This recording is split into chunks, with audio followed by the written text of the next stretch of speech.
Miami Open faces embarrassment as match halted midway amid equipment chaos. The 2026 edition of the Miami Open was already battling a storm, literally and figuratively.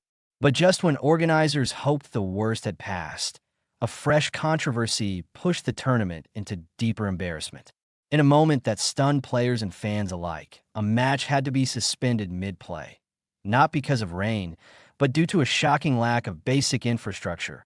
Proper lighting. A match that couldn't continue. The first-round clash between Matteo Arnaldi and Alexander Shevchenko on Court 4 took an unexpected turn on March 20th. As the sun dipped below the horizon, play became increasingly difficult.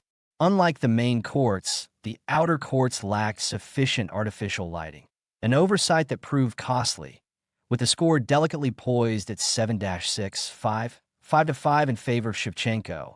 Officials were left with no choice but to suspend the match.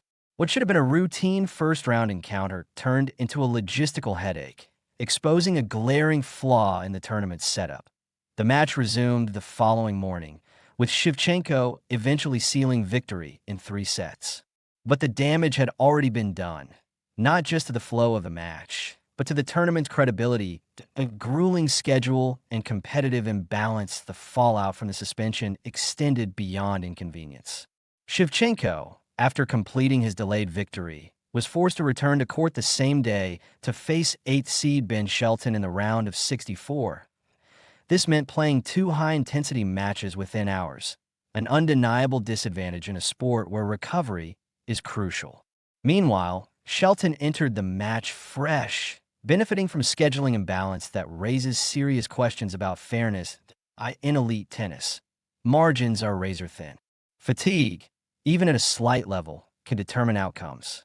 For a Masters 1000 event, such uneven conditions are difficult to justify. Chaos beyond the court. Unfortunately, the lighting failure is just one chapter in what has been a chaotic week in Miami. Even before the main draw began, the tournament was thrown off course by severe weather across Miami-Dade County. Qualifying matches scheduled for March 15th were canceled due to heavy storms, leaving players stranded and uncertain. When the main draw finally got underway, the rain refused to relent. March 18th saw a complete washout, forcing organizers into a constant cycle of rescheduling. That'd be why March 21st, when the tournament should have progressed deep into the second round. First-round matches were still being completed. The backlog created a domino effect, squeezing players into tighter schedules and increasing the risk of fatigue and injury. A structural problem that won't go away. At the heart of the issue lies the venue itself. Hard Rock Stadium. While visually impressive and capable of hosting large crowds, it is not a purpose-built tennis facility. Home to the Miami Dolphins, the stadium requires temporary courts and seating to be constructed each year for the tournament. While this transformation has worked in the past, it continues to expose structural limitations. One of the most glaring problems is the lack of a fully enclosed roof system. While a canopy provides some protection for spectators, it does little to shield the courts from Miami's frequent tropical downpours. Combined with insufficient lighting on outer courts, the venue struggles to meet the demands of a modern, world-class tennis event.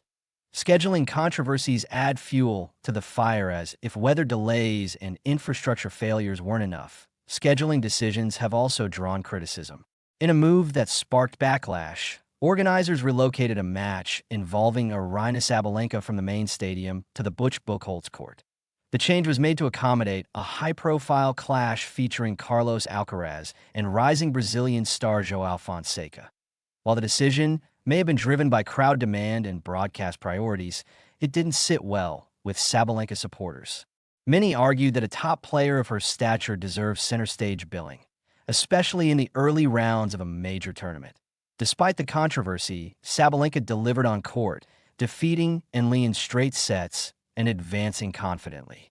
Still, the incident highlighted the difficult balancing act organizers face and how easily it can tip into perceived unfairness. A tournament under scrutiny, the Miami Open is not just any event. It is part of the prestigious ATP Masters 1000 series, sharing elite status with tournaments like Indian Wells, Madrid, and Rome. It also forms half of the celebrated Sunshine Double, alongside Indian Wells. With such pedigree comes expectation. Players, fans, and broadcasters anticipate a seamless, high-quality experience. But recurring issues, from weather disruptions to infrastructure gaps, are beginning to tarnish the tournament's reputation. This year's edition has amplified concerns that have lingered for years. Can a tournament plagued by logistical setbacks continue to justify its place among tennis's elite? The bigger picture for players, the consequences are immediate: disrupted routines, physical strain, and competitive disadvantages.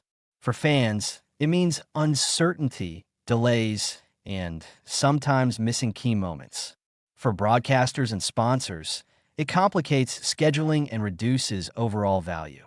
More importantly, it raises a fundamental question about the future of the event. Should the Miami Open continue at a venue that struggles to meet the sport's evolving standards? Or is it time for a more permanent, tennis-specific solution? Conclusion: the suspension of a match due to lack of lighting may seem like a minor hiccup in isolation.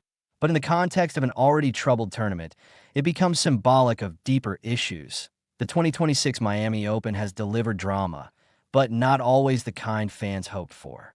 As the tournament fights to regain control, one thing is clear: without meaningful changes, these problems are unlikely to fade anytime soon. And for an event of this magnitude, that's a reality it simply cannot afford. Please like, share, comment, and subscribe for more.